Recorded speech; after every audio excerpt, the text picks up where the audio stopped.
Well, yeah, after visiting the Emma Piramide, I decided to go a bit further since it's well, only 10 past half 11.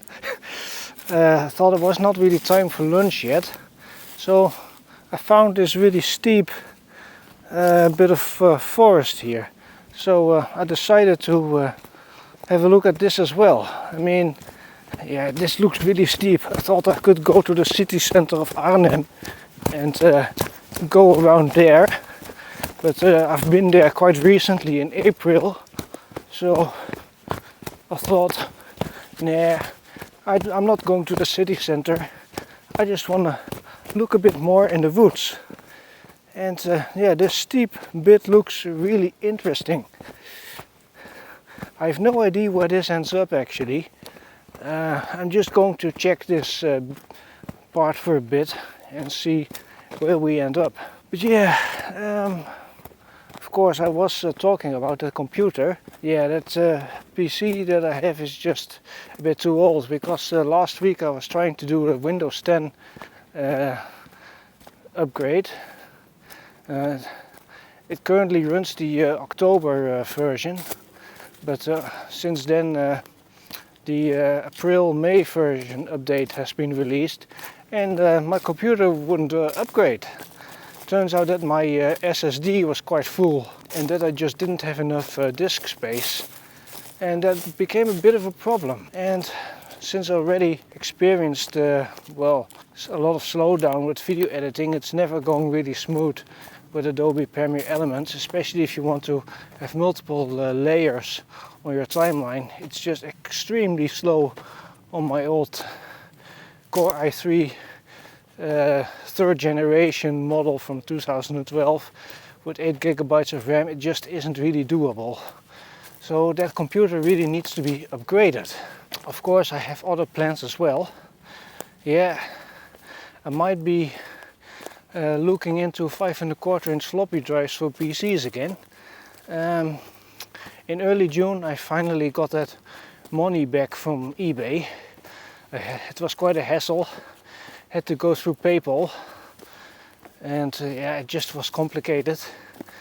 Yeah, I'm pretty much done with eBay, but I found a source, just a web shop in the Netherlands that sell vintage computer parts, and they have 5¼ drives for much more reasonable prices.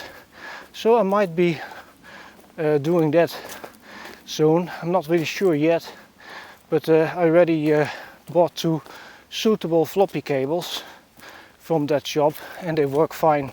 So yeah, if I can find a reasonably priced 5¼ drive, I may be well, attempting to install one in my old Pentium 2 computer. And the main purpose why I want a 5¼ drive is so that I can make disk images of old software that I have. Because in the past, about 20 years ago, I used to have a 286, and it also had a 5¼ drive.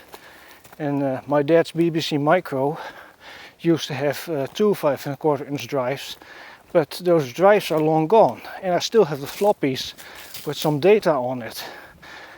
Granted, there are not many disks that I have, but just a few, and I just want to get the data off of them.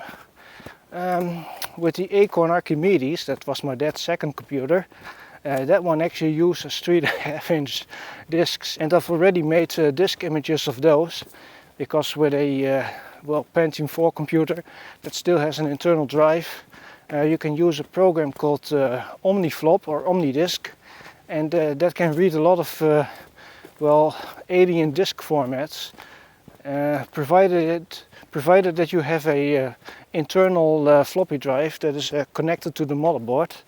That program will not work with USB floppy drives.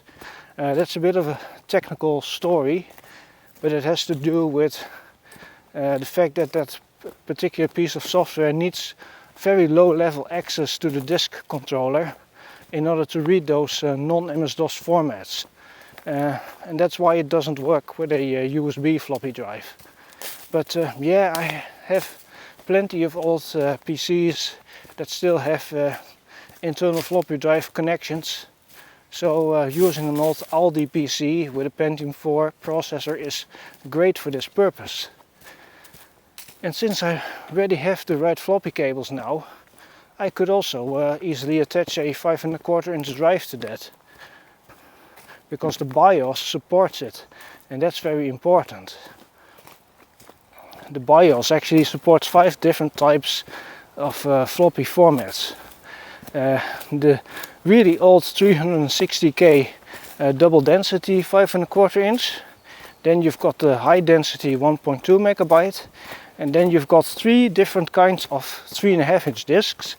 The 720K double density, and then the really common 1.4 megabyte high density, and then you've got the really rare 2.8 megabyte extra high density discs. But yeah, those drives are really rare and they were never really popular. I also don't have any discs that actually use that format. They are not very commonplace at all. But yeah, 5¼ inch drives, interesting territory, although you have to take into account that there are differences between double density and high density drives. The double density ones are 40 track drives and the high density ones are 80 track drives. And well, you have to mind things like jumper settings for device addresses and termination jumpers. I've already looked at some data sheets of different drives that I well, intending to purchase. I well, might intend to buy a Yadata GD380. That's actually the cheapest one that that web shop has. And yeah, that drive looks interesting, but I'm kind of worried that it might not be able to read the double density properly. It should actually do that, but according to some forums on classic computer things, that particular drive has some oddities because there are different design revisions of it. So yeah, looking at some technical documentation of these drives makes me kind of worried that it might not read double density disks properly. And that's why I also may intend to buy a second drive, one that is just strictly double density, so that I at least have 2 drives. But yeah, I'm kind of planning to buy that for my birthday, which is actually pretty soon. But it's still something I'm contemplating with. I can't really say if I will do this. It's just something that's kind of on my mind. Well, I must say this is quite an interesting forest. It's actually pretty big, this place. I've looked on Google Earth and yeah, this is huge. We should also be in the area of the Terlet Airport, a place that Tony Pino regularly goes to, where he usually finds a lot of wildlife, like well, various types of Scottish cows and wild boars and that sort of things. But yeah, I'm not planning on going there now. I actually wanted to go somewhere else because I'm actually working on a tunnel project, and that's going to be built in Zevenaar at the Zevenpoort / Hengelder industrial zone, and that's going to be a tunnel for cyclists, and that tunnel will also have a waterway in it. Construction is going to start pretty soon. Some of my superiors have already, or some of my colleagues have had a meeting with the constructor, with the building company, and yeah, construction works are going to start soon. So that might be interesting for Tony as well, as that thing is probably going to be built quite close to the Fruitpark. So yeah, I just want to check out what the site looks like now, and yeah, maybe I'll do a little vlog there as well. But since it's not really lunchtime yet, I I actually kind of planned to go to the Van der Valk Hotel in Duiven to have some lunch, but yeah, it's way too early. So yeah, what should I do? Should I still go to the city center of Arnhem, or should I just go to Zevenaar and have some lunch there? Apparently there's also a thrift store in that area that I want to visit, because you never know what you find at thrift stores. Sometimes, if you're lucky, you can find floppy drives.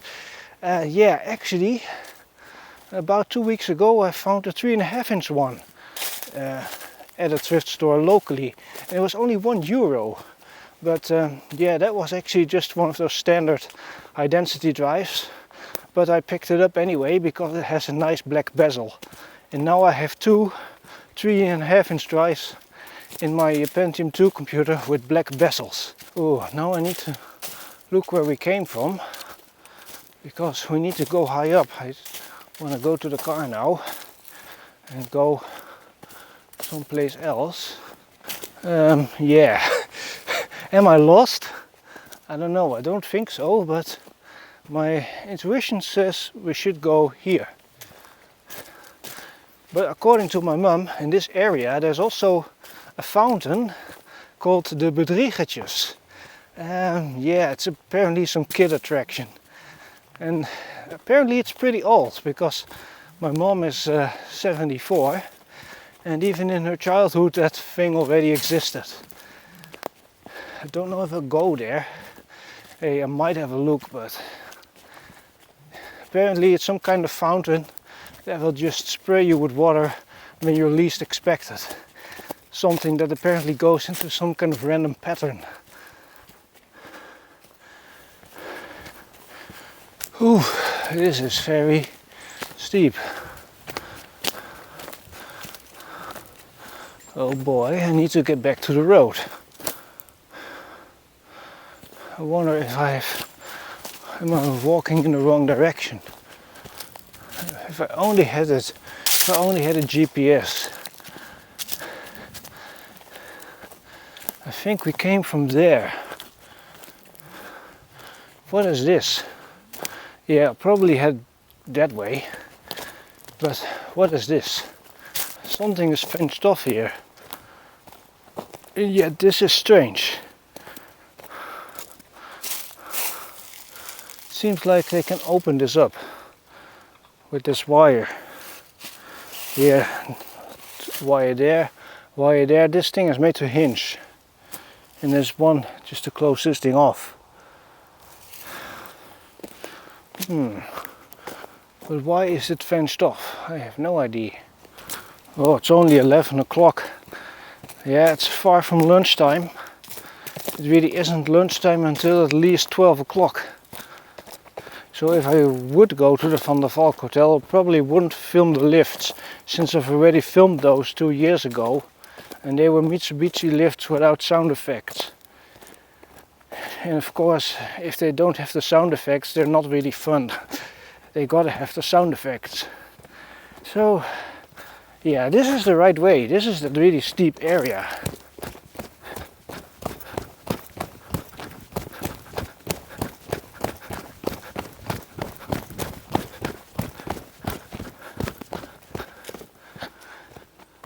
Well, I know one thing, I won't be running up there. I don't want to get too hot and sweaty. I mean, it's going to be like 26 degrees today, and tomorrow they said it would be like 31, and it would be like the last hot day of the summer. Anyway, I would be glad if the really high temperatures are gone. Last week there were like 2 or 3 days where it was 40 degrees. It is extremely special for the Netherlands. Normally it doesn't really get hotter than like 36 degrees in the east of the Netherlands, but 40 degrees, it was absolutely outrageous. It really broke a record from like 1944 in Warnsveld. Some doctor was an amateur meteorologist, and he did measurements in his garden, and at the time in 1944 he recorded a temperature of about 38 degrees, and that was kind of a record, and that record stood for a very long time until last week. So it was a record for like 75 years, and it was broken within a day, because the day after it got even a little bit hotter than 38. It got like, well, 39 degrees or something in Gilserijen. So yeah, that was special. But I'm afraid we're going to see these hot temperatures more often because of climate change and stuff. But apparently this area here is the municipality of Rozendaal. It's a really small municipality, but it's a place for rich people. Apparently this is one of the richest towns in the Netherlands. Yeah, they've got a lot of like expensive villas here. So that was it. I hope you enjoyed this vlog. I hope to see you in the next one. Have a nice day. Bye bye.